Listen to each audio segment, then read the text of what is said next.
దేశంలో ఏ ముఖ్యమంత్రి చేయని విధంగా సెజ్ కోసం సేకరించిన భూములను తిరిగి రైతులకు ఇచ్చిన చరిత్ర సృష్టించారు మాజీ ముఖ్యమంత్రి వైఎస్ జగన్.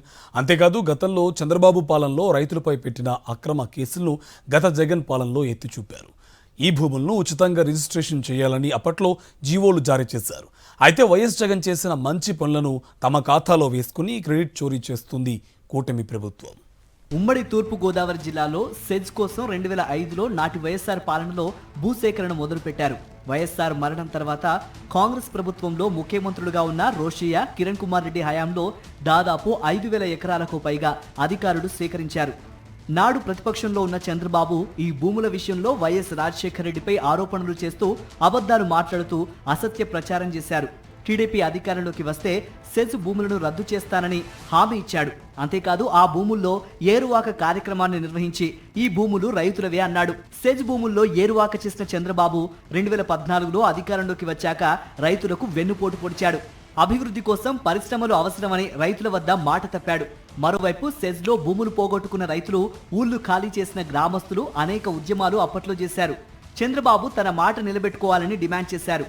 వామపక్ష పార్టీలతో పాటుగా అప్పుడు 2014 నుంచి 2019 వరకు ప్రతిపక్షంలో ఉన్న వైఎస్ఆర్సీపీ కూడా సెజ్ రైతుల తరపున పలు పోరాటాలు చేసింది. దీంతో చంద్రబాబు సర్కార్ ఆ ఉద్యమాన్ని అణచాలని నానా ప్రయత్నాలు చేసింది. రైతులతో పాటుగా అనేక ఉద్యమకారులపై అక్రమ కేసులు పెట్టి వేధించారు.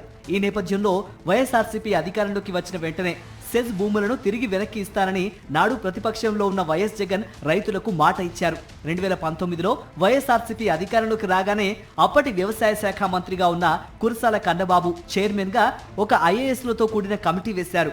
ఈ కమిటీ ఇచ్చిన నివేదిక ఆధారంగా 2001లో 2,180 ఎకరాల సెజ్ భూములను వెనక్కి ఇచ్చేయడంతో పాటుగా చంద్రబాబు పాలనలో పెట్టిన అక్రమ కేసులను ఎత్తివేస్తూ జీవో నెంబర్ 12ను విడుదల చేశారు. అలాగే ఆ జీవోకు అనుబంధంగా 158 జీవోను విడుదల చేస్తూ భూముల రిజిస్ట్రేషన్, స్టాంపు డ్యూటీకి మినహాయింపు ఇచ్చి పెద్ద మనసు చాటుకున్నారు నాటి ముఖ్యమంత్రి వైఎస్ జగన్. దీంతో వైఎస్ఆర్సీపీ ప్రభుత్వంలో రైతులకు ఉచితంగా భూముల రిజిస్ట్రేషన్ జరిగింది. మా భూములు రావడానికి ఎవరు కారణం? జగన్ గారు చెప్పి జీవో జారీ జరిగబట్టి గీతమ్మ గారు, ఆ రోజు ఉన్న దొరబాబు గారు, దాడిశెట్టి రాజా గారు, వీళ్ళందరికీ హెడ్ జగన్మోహన్ రెడ్డి గారు, వీళ్ళందరూ ఆలోచించి మాకు మెయిల్ చేశారు. కాబట్టి వీళ్ళే అందులో ఆ ఫైల్ వాళ్ళు జీవో జారీ చేశారు. ఏంటి జీవో నెంబరు 12 2021లో జారీ చేశారు. వైఎస్ జగన్మోహన్ రెడ్డి గారు, గీత గారు, కన్నబాబు గారు, రాజా గారు చేసినటువంటి. కాకినాడ సెజ్ భూములకు సంబంధించి రైతులకు మేలు జరిగింది వైఎస్ జగన్ పాలనలో అయితే అదేమీ కాదని కూటమి పాలనలో జరిగినట్టుగా ఎల్లో మీడియా ప్రచారం చేస్తోంది. కూటమి ప్రభుత్వం నేడు సెజ్ భూములను వెనక్కి ఇచ్చేస్తున్నట్టుగా ప్రచారం చేస్తున్నారు. జగన్ చేసిన మేలును తమ ఖాతాలో వేసుకోవడానికి కూటమి చేస్తున్న ప్రయత్నాల పట్ల వైఎస్ఆర్సీపీ నేతలు, రైతులు మండిపడుతున్నారు.